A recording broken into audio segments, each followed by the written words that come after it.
In the last video, we saw how to delete the rows in a table. Let us now look at how to change the structure of a table. If I run select star command now on the table,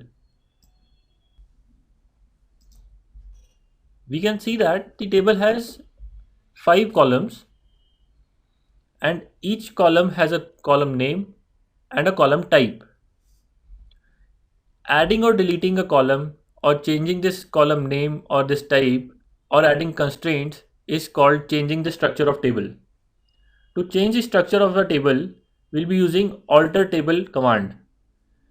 Let us look at the presentation. So the syntax of this alter command goes like this. We will write alter table and then write the table name, and then we will specify the action. Actions can be broadly classified into three parts. One will be actions on columns, which will include adding, deleting, modifying, or renaming a column. Or it can be on constraints, which will include adding or deleting a constraint, or you can add or delete an index. Let us first look at how to add or delete a column. To add a column, we will write alter table and the table name, then type add and then write the column name and then specify the data type of that column name. Let us go to the pgadmin interface. Let us write alter table customer table. This is the table name. Then add. Then what will be the column name? It will be test column, and it contains a varchar type of data. Let us run this command.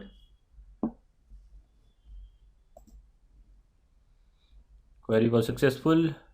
Let us run the select star command again. You can see at the end of the table we have a new column called test, and it has that particular data type that we specified, which is variable characters with 255 maximum limit. This is how we added a column in our table. Now let us delete this column using the delete command. Let us look at the syntax first. To delete a column, drop command is used. So we will type alter table, table name, then write drop and then the column name. We can also write drop column and then specify the column name. Let us try these two variants.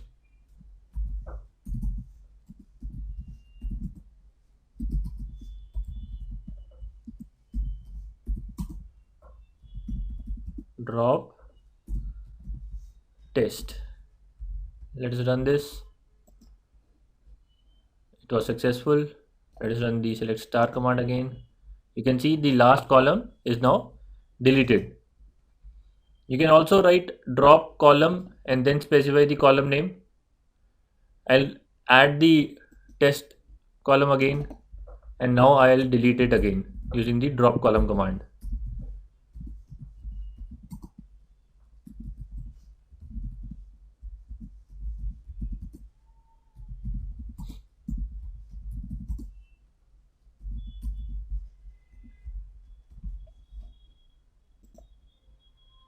Just run the select star command again to check.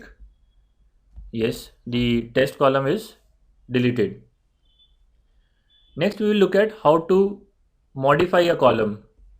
What can we change in a column? We can change the data type that column will be containing. So if earlier age is an integer type of column, we can change that data type to variable characters. The syntax for that will be alter table, table name, and then alter column, column name, and then you specify the new data type for that column. Let us go and change the data type of age column from integer to variable characters.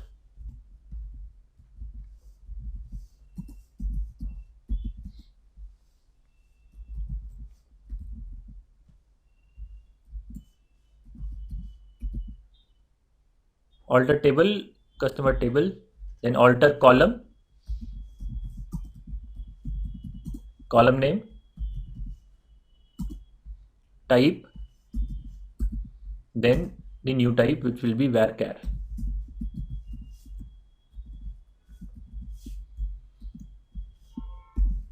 Run this command. It was successful. Run the select star command to look at your data. You can see age, which was earlier integer, is now variable character type. Now if you want to rename any particular column, say for example we have email ID column here. If you want to rename to customer email, how to do that? Let us look at the syntax. So to rename a column, this is the syntax. Alter table, mention the table name, then rename column. First you will write the column name, the old column name, then the keyword to, and then you will specify the new column name. So let us go and change the name of email ID column. Alter table, table name, then rename column, old column name, then to, new column name.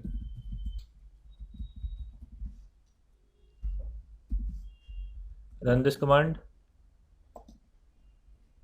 It was successful. Let us run the select star command. You can see the column name, which was earlier email ID, is now customer email. Now let us look at how to add or delete a constraint. So till now we did not have any constraint on any of the columns. If I want to add a constraint such as my first name or the customer ID cannot be null, so that whenever I'm getting the data entered from any source, my database checks and confirms that it is conforming to the specified constraints. To do that, we will need to add that particular constraint to our table. To add that constraint, this is the syntax: alter table, table name, alter column, column name set to not null. So this particular column cannot be null. Whenever you will be inserting data into any particular column, this column must have some value. If it is not having any value, it will give a error. So let us go and run this query. Alter table, customer table, alter column, column name. This is cust ID, and this should not be not null, so set not null. So the not null constraint will be applied to cust ID now. Let us run this. This is successful. Now let us try to insert values where customer ID is missing. So we will insert into customer table. We'll need to specify the column names. It will start with first name, last name, age, and email ID, customer email.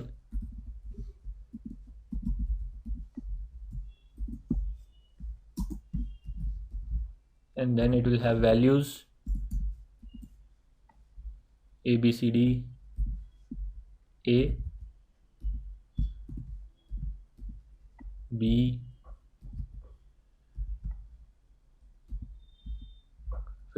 25,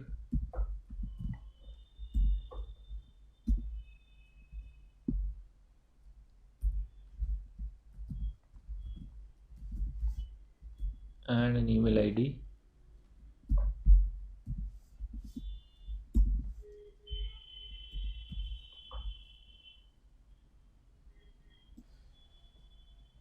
So when I run this command, I get this error: null value in column customer ID, which violates the not null constraint. This is the constraint that we applied earlier. Now if I want to remove this constraint, how to remove this particular constraint, let us go and check the syntax first.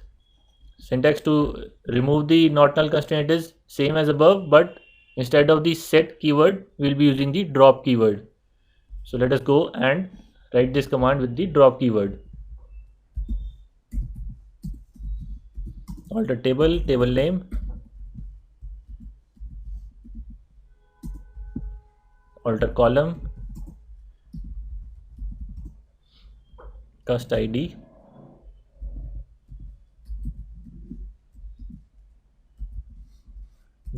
drop not null.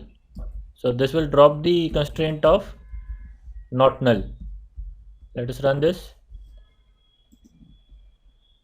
Ran successfully. Now let us try to insert the earlier one. This also ran successfully. Let us run the select star command to check if the data is added. You can see cust id is having null value because it did not have the constraint of not null. Next, now if you remember, we also discussed that there is a constraint named check if you want to put a check on the value that any particular column is containing. So let us now add a constraint where the customer ID value cannot be less than 0. So it cannot be negative. So we'll add a constraint that the value should be greater than equal to 1. So let us go to the PG admin interface and add this constraint. Alter table, table name, add constraint, constraint, mention the column name, cust ID, and check in bracket cust ID should be greater than equal to 0, greater than 0. So let's run this. It ran successfully. Now let us try to insert a value where cust ID will be negative. So insert into table name,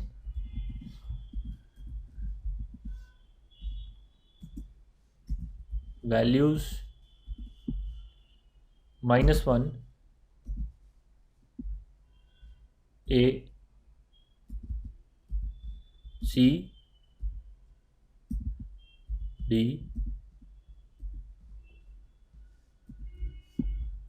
67, and an email ID cd@xyz.com.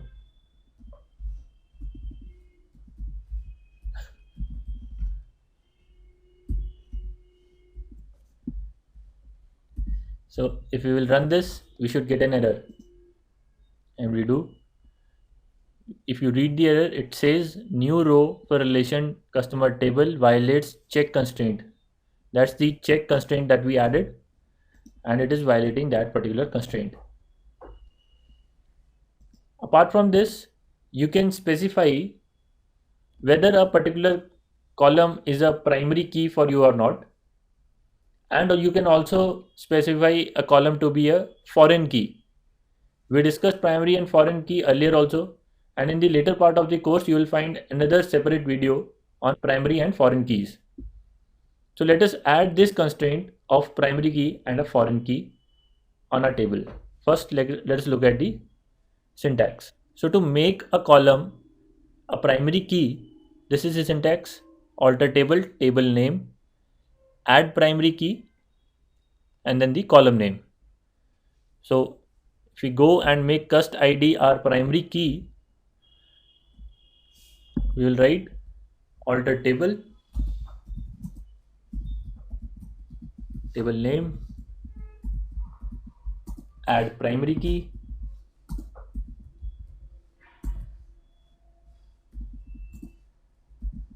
then the column name.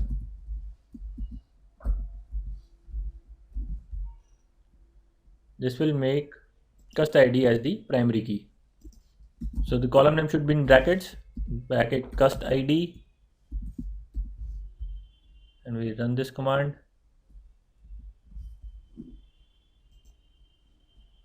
So you can see that we are getting an error message which is saying column cust id contains null values. So we are unable to make cust id as a primary key because it is containing a null value, whereas primary key cannot have null values. Therefore, what we'll do is we will delete the row which has the null value and then we'll make it the primary key.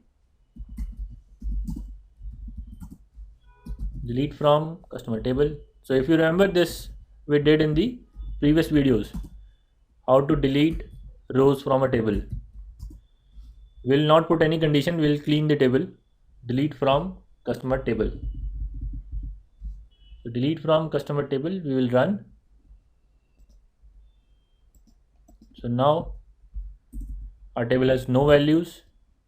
Now that my table is clean, I'll insert one value into our table using the insert into command. Let us run this insert into command. So if I run select star, I can see that I have that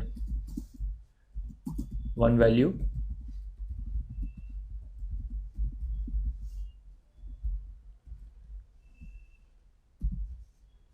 See, you can see that we have that value. Now let us make cust id as the primary key. Order table, customer table, add primary key.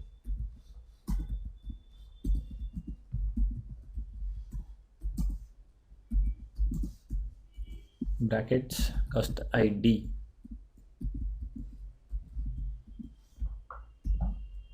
Run this command. It ran successfully. It is now a primary key. So to make any particular column as a foreign key, we have given a syntax here. This presentation will be part of the resources for this lecture. I'll suggest that you open this presentation, look at the syntax and try to do it on your own. So in this video, we have learned how to change the structure of the table. Now it is time to master all the commands of data querying. We'll see you in the next video.